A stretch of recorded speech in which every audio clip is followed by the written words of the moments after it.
Yes, another double review. Yeezy Qntm, bow. Yeezy Bsktbl, let's talk about it.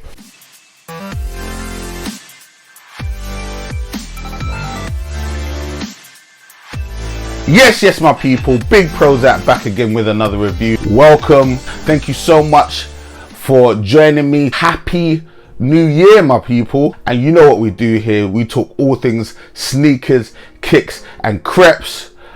2021, big year, big things are gone, so we had to start it off right. Double review. We're looking at the Yeezy Qntm and the Yeezy Bsktbl in the frozen blue colorway.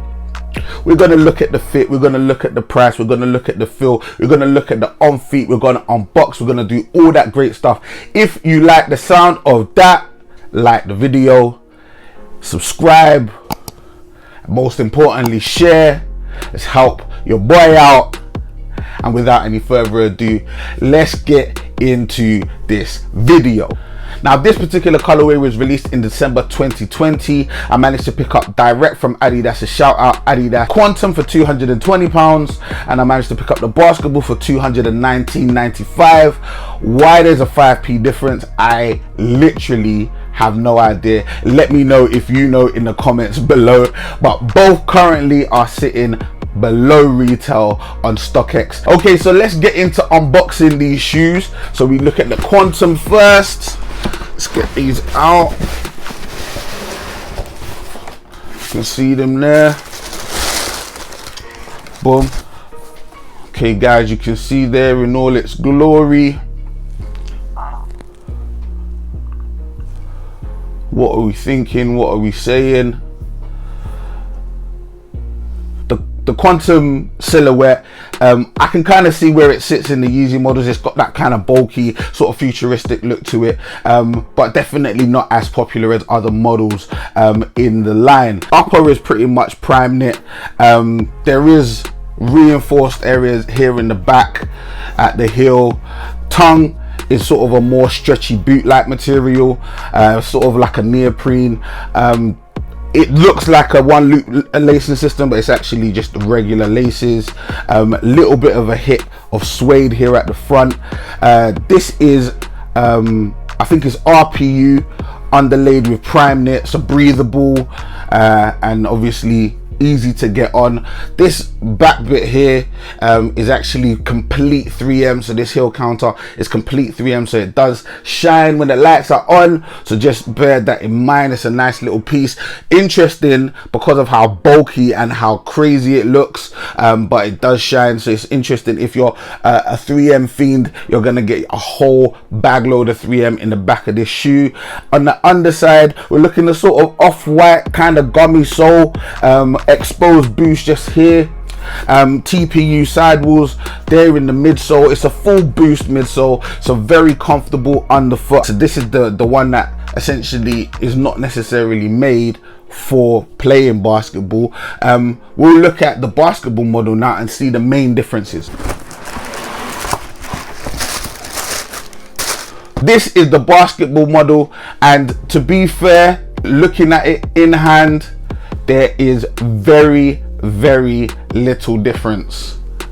Yeah, it is a very similar shoe. Literally, if I was doing a percentage, I would say it's 99.95 the same shoe. There's one very minor difference that I can see aesthetically, and I'm sure there is differences in the midsole that we can get into a bit later, but I think aesthetically the only difference I can see is here at the back is a far more stretchy material than it is on the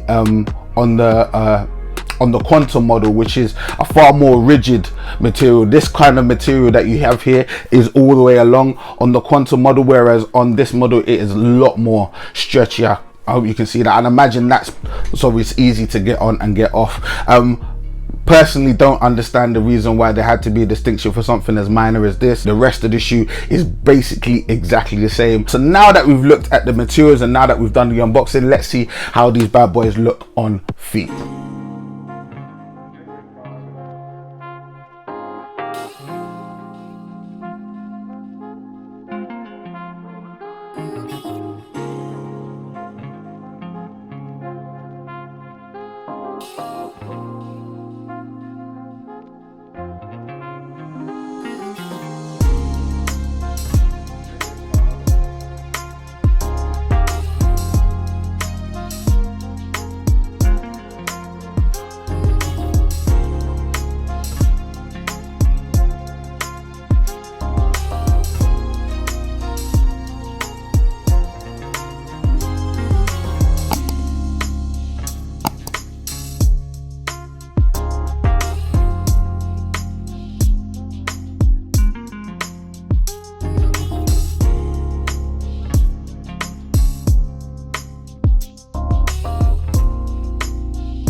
For the Qntm, this is the Qntm. I got these in the size 12.5, which is kind of like my Yeezy size. I always suggest for Yeezys getting a half a size up, otherwise it's not going to be as comfortable. And for a comfortable shoe, you don't want to lessen your comfort in any way, so get half a size up and that should be absolutely perfect. For the Bsktbl now, I actually got, once again, half a size up. This is actually my wife's shoe, so I actually got half a size up for her. So let's talk about comfort. So both models are really comfortable. It's a full boost midsole, so you're gonna get a real good feel underfoot. From my understanding and from what my wife told me, the boost seemed a little firmer underfoot on the Bsktbl model, and that's because essentially it's made for performance as opposed for just walking around, so it's less bouncy as it is on the actual Qntm, and which actually makes a lot of sense because you don't want to sort of bounce and twist your ankle and things like that. So it's a little bit more rigid in that regard, but that being said, as I said earlier, it is a little bit easier to get into because it's got the stretchier material near the back of the shoe. This is a little harder to get into, but it is quite bouncy underfoot.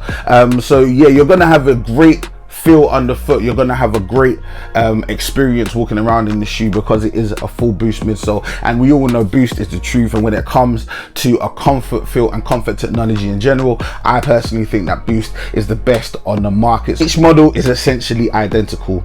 I've kind of sort of alluded to, there's nothing really that super distincts the two.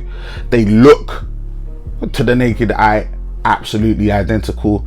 There's only sort of quite minor differences, like I've mentioned, on the heel there. I can't imagine why they've gone to the trouble of naming them differently and making the distinction. There's not really that much of a distinction. If you manage to pick up a Yeezy Bsktbl instead of a Yeezy Qntm, or vice versa, you're not gonna need to get the other one so that you can feel something different. You're not going to feel anything really different. Okay, so from a look and design perspective, not a massive fan, I have to be honest.